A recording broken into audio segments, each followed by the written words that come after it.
Halo semuanya, selamat datang di video kami kali ini. Perkenalkan, kami dari kelompok 7 mata kuliah Preservasi dan Warisan Dokumen yang merupakan salah satu mata kuliah pilihan di Fakultas Ilmu Pengetahuan Budaya Universitas Indonesia. Pada kesempatan kali ini, kami ingin membagikan hasil diskusi kami berkaitan dengan preservasi dan konservasi terhadap salah satu media yang sering digunakan di masa kini untuk menyimpan memori maupun dokumentasi, yaitu foto yang dihasilkan dari proses digital atau born digital, dan dalam materi kali ini kami sebut sebagai foto digital. Adapun anggota kelompok terdiri dari 5 orang yang akan membahas bergantian mengenai materi ini. Kelima anggota akan memberikan contoh mengenai foto digital yang memiliki nilai bagi diri mereka masing-masing. Oleh karena itu, selamat menyaksikan. Pentingnya preservasi sebagai bukti memori dan sumber informasi historis. Yang pertama adalah media yang sangat populer dan mudah diproduksi. Kehidupan manusia dapat dilihat melalui sejarahnya, dari gambar di dalam gua, bentuk bangunan kuno, hingga berbagai macam media yang tersedia yang dapat mempreservasi memori seseorang atau sebuah peradaban. Salah satu media yang populer digunakan saat ini dan mudah untuk diproduksi adalah media foto. Sejak zaman dahulu, foto digunakan manusia untuk mempreservasi suatu momen seperti foto keluarga, penemuan berharga, momen langka yang hanya muncul pada saat itu saja, dan banyak alasan lain manusia menggunakan media ini. Lalu, foto juga merupakan sumber informasi historis yang tak ternilai. Foto dapat memberikan wawasan tentang kondisi sosial, budaya, dan teknologi pada waktu tertentu, sehingga menjadi bukti nyata dalam studi sejarah. Koleksi foto dari berbagai macam periode waktu dapat digunakan untuk menganalisis perkembangan masyarakat, mengenali perubahan dalam cara hidup, serta melacak jejak peradaban manusia. Nah, selanjutnya adalah media foto sebagai sarana dari preservasi. Foto merupakan salah satu media yang paling populer untuk mengabadikan momen maupun tempat tertentu. Sebagai sarana preservasi, foto berperan sangat penting untuk menjaga dan melestarikan informasi, sejarah, budaya, dan warisan visual. Nah, dalam kajian dari Seroni tahun 2018, dalam foto personal seperti yang diambil oleh masing-masing individu, foto diambil untuk mengabadikan kenangan dan momen pribadi. Pemilihan foto-foto penting untuk disimpan didorong oleh keterikatan pribadi dan kenangan di balik kontennya.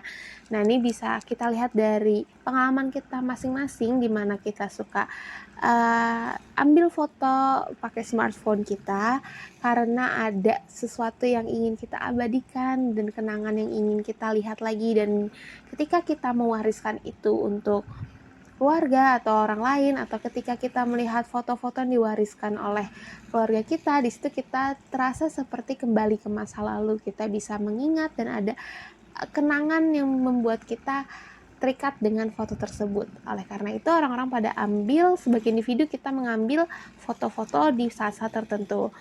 Nah, oleh karena itu, untuk dapat terus dilihat, dikembangkan lagi dan diwariskan, perlu adanya preservasi. Nah, preservasi ini sangat penting agar foto tetap dalam bentuk yang utuh dan dapat dimanfaatkan oleh generasi-generasi mendatang. Perkembangan zaman seperti saat ini membuat preservasi foto lebih mudah dan tidak memakan banyak biaya. Seperti yang teman-teman tahu ya, jadi kita mempreservasi foto yang sudah kita foto maupun kita cetak itu tinggal di digitalisasi aja. Nah, setelah didigitalisasi dan tersimpan di dalam komputer kita masing-masing, kita bisa menguploadnya di cloud atau di media sosial lain supaya bisa dilihat lagi di kemudian hari dengan berbagai macam perangkat. Atau bisa juga ketika kita melihat foto yang sudah lama, yang sudah mungkin tintanya sudah banyak yang pudar, kita bisa meminta untuk restorasi foto dengan biaya yang tidak mahal saat ini. Jadi preservasi foto saat ini lebih murah dan tidak memakan banyak biaya serta mudah dijangkau. Perkembangan foto yang lahir born digital. Foto born digital adalah foto yang diambil langsung dengan kamera digital atau perangkat digital lainnya. Artinya, foto ini diciptakan dalam bentuk digital sejak awal, bukan berasal dari film negatif. Foto-foto ini disimpan dalam format file seperti JPEG, TIFF, atau RAW. Seiring dengan kemajuan teknologi digital, penggunaan kamera digital semakin meluas dan terjangkau bagi banyak orang. Ini ada beberapa perkembangan penting terkait foto born digital, yaitu yang pertama dari segi resolusi dan kualitas gambar. Kini teknologi sensor kamera digital sekarang mampu menghasilkan foto dengan resolusi sangat tinggi, bahkan lebih baik dari foto yang diambil dengan film. Yang kedua dari segi penyimpanan, kini foto digital bisa disimpan dan dibagikan dengan mudah menggunakan media penyimpanan seperti hard disk, flash drive, atau layanan cloud. Ini memudahkan kita untuk mengarsipkan dan mempublikasikan foto. Dan yang terakhir dari segi manipulasi dan pasca pemrosesan digital, foto digital dapat dengan mudah diedit dan dimanipulasi menggunakan perangkat lunak pengelola gambar. Ini memberi banyak kesempatan untuk berkreasi dalam fotografi. Foto pertama yang memiliki nilai historis bagi saya pribadi terdapat dalam layar ini. Foto ini merupakan kenangan pribadi saya saat saya mendapatkan kesempatan untuk berlibur ke Inggris. Saat itu, kota Manchester merupakan kota pertama kali dikunjungi sebagai rangkaian trip saya ke Inggris. Di sana, saya meminta salah satu rekan perjalanan untuk mengabadikan foto di depan katedral Inggris, terutama di katedral Manchester, sebagai dokumentasi pribadi dan juga keperluan untuk upload di media sosial. Dalam layar ini juga dapat terlihat metadatanya, yaitu foto diambil pada tanggal 30 April 2024 jam 4.34 waktu Inggris, dan di foto menggunakan kamera Galaxy A54 5G. Nah, selanjutnya ini adalah foto born digital yang saya ambil pada tahun 2020, tepatnya tanggal 8 Februari tahun 2020. Ini adalah foto pelangi yang ada di belakang rumah saya yang diambil setelah hujan. Jadi waktu itu sore-sore habis pulang sekolah dan hujan sudah berhenti, terus pas saya lihat belakang rumah ternyata ada pelangi yang sangat cantik dan sangat jelas. Oleh sebab itu saya memotret pelangi tersebut karena ini adalah momen yang sangat jarang saya dapatkan.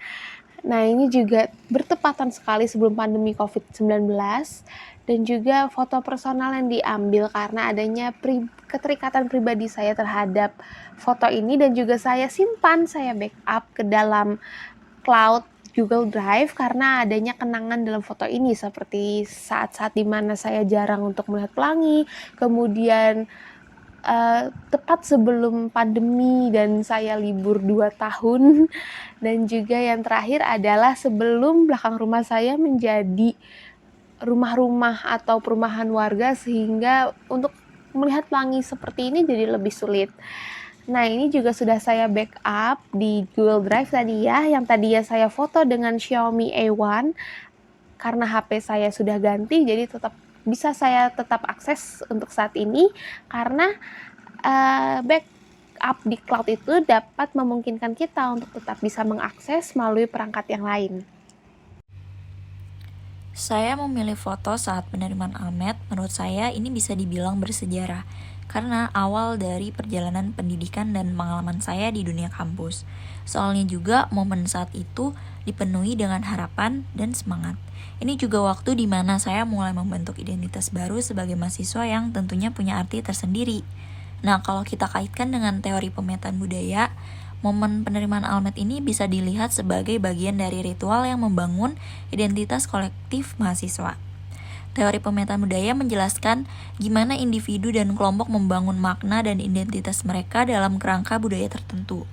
Menurut saya di sini penerimaan Almed bukan hanya sekedar acara seremonial, tetapi juga sebagai proses sosialisasi ke dalam budaya kampus yang melingkup nilai-nilai, norma, dan tradisi yang ada di dalamnya.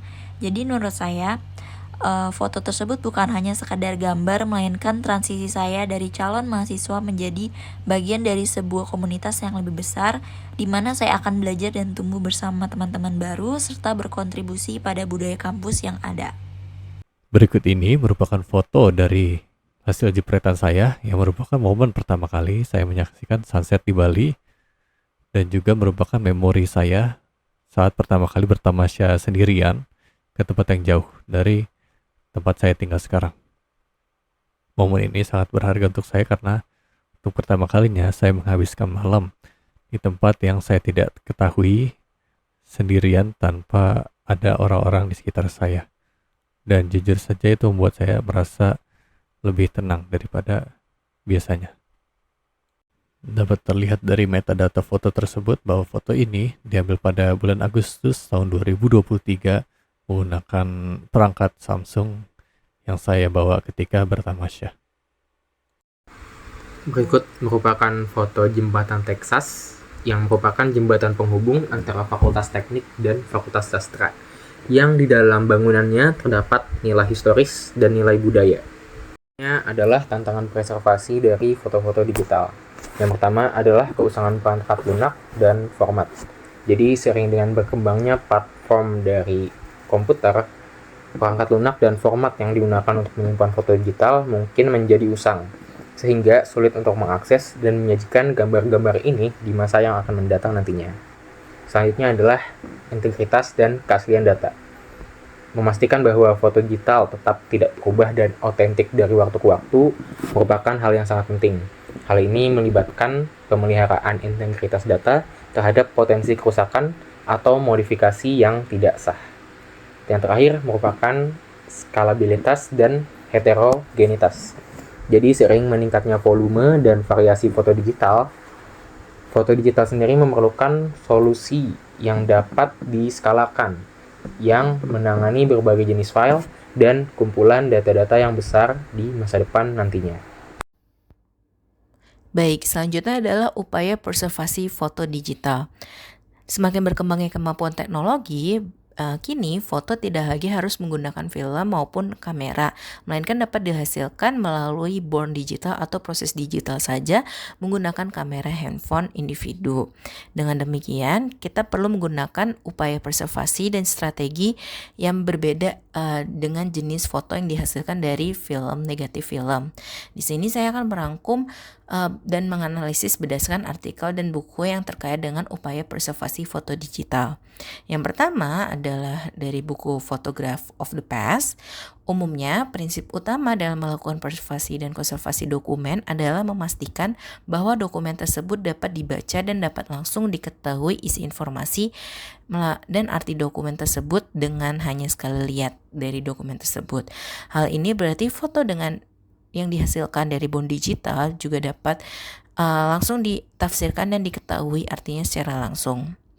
Seperti tadi foto di awal tuh kayak ada, oh ini ada gambar gambar katedral, ada gambar orang, berarti orang ini bisa sedang berjalan-jalan, seperti itu. Nah, upaya yang dilakukan tidak hanya memikirkan metode bagaimana menjaga foto fisik fotonya tersebut, tapi juga memikirkan bagaimana cara menjaga metadata atau informasi yang terkandung dalam foto tersebut. Selain itu, buku ini juga memberi salah satu strategi yang dapat dilakukan, yaitu dengan tidak hanya menjaga file-file digitalnya saja, namun dalam upaya preservasi dapat dilakukan dengan menjaga alat bawaan atau media storage yang menjadi tempat di mana file itu berada. Selanjutnya, dalam diskusi artikel Personal Photo Preservation for Smartphone Generation, praktik preservasi foto di kalangan responden untuk artikel ini merupakan pengguna awal teknologi yang memiliki ketertarikan dengan pengarsipan pribadi.